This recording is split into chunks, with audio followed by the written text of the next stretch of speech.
Capítulo 35. Retorno de Jacob a Betel. Levántate y sube a Betel. Dijo Dios a Jacob, levántate y sube a Betel, y quédate ahí. Estas palabras confirman el principio que acabamos de considerar.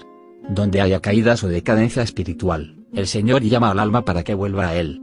Recuerda, por tanto, de dónde has caído, y arrepiéntete, y haz las primeras obras. Apocalipsis 2:5. Este es el principio divino para la restauración. Es preciso que el alma vuelva a su estado más elevado, que sea restablecida al nivel de la medida divina. El Señor no dice, recuerda el puesto en que estás, sino, recuerda, por tanto, de dónde has caído. Solo de este modo puede comprender hasta qué punto se descarrió, cuán profundamente se rebajó y cómo puede volver. Y cuando sí, seamos restaurados a la gloriosa y santa medida de Dios, tan solo entonces podremos juzgar la gravedad del mal de nuestra condición de decadencia. ¿Qué cúmulo de espantoso mal se había aglomerado en la familia de Jacob sin que se pronunciara juicio sobre este mal, antes de que fuere despertada el alma de Jacob por estas palabras, sube a Betel? No era en Siquem, en medio de su atmósfera penetrada de elementos impuros, donde Jacob podía descubrir todo ese mal y discernir su naturaleza verdadera. Pero, desde el momento en que Dios le ordena que suba a Betel, Jacob dijo a su familia y a todos los que con él estaban, quitad los dioses ajenos que hay entre vosotros, y limpiaos, y mudad vuestros vestidos. Y levantémonos, y subamos a Betel, y haré allí altar al Dios que me respondió en el día de mi angustia, y ha estado conmigo en el camino que he andado. Verso 2, 3.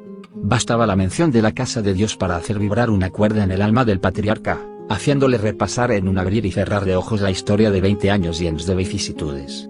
Fue en Betel, no en Siquem, donde había aprendido a conocer a Dios, y, por lo mismo, es preciso que vuelva ahí y levante altar sobre un principio del todo diferente y bajo nombre diferente al de su altar de Siquem. Este se relacionaba con toda clase de impurezas e idolatría.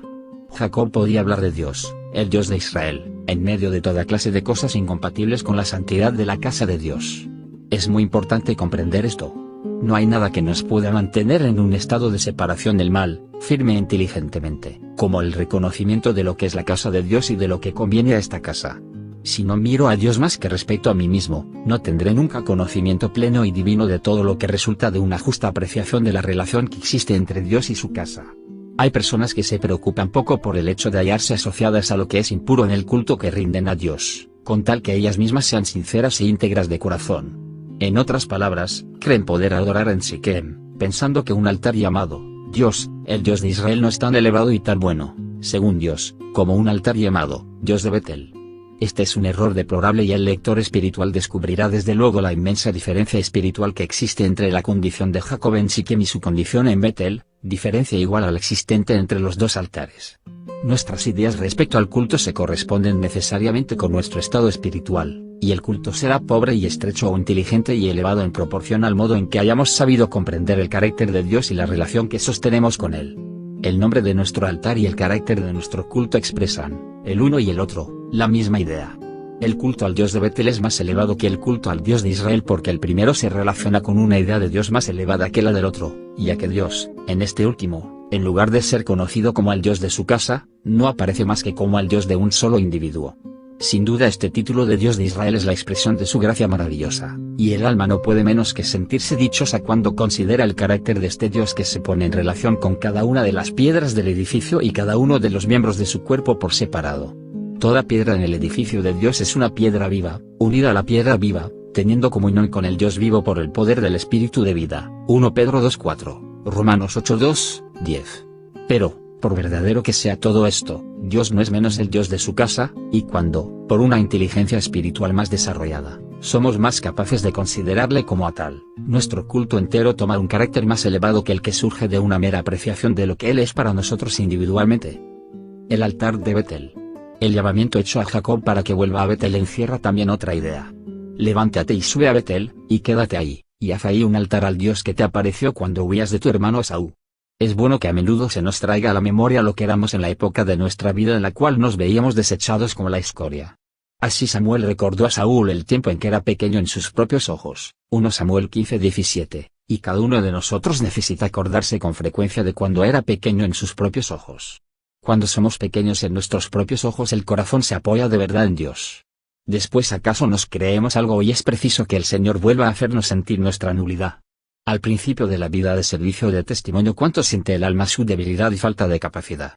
Y, por consiguiente, cuánta necesidad siente de su dependencia de Dios. Cuánta oración ferviente le dirige para obtener poder y auxilio.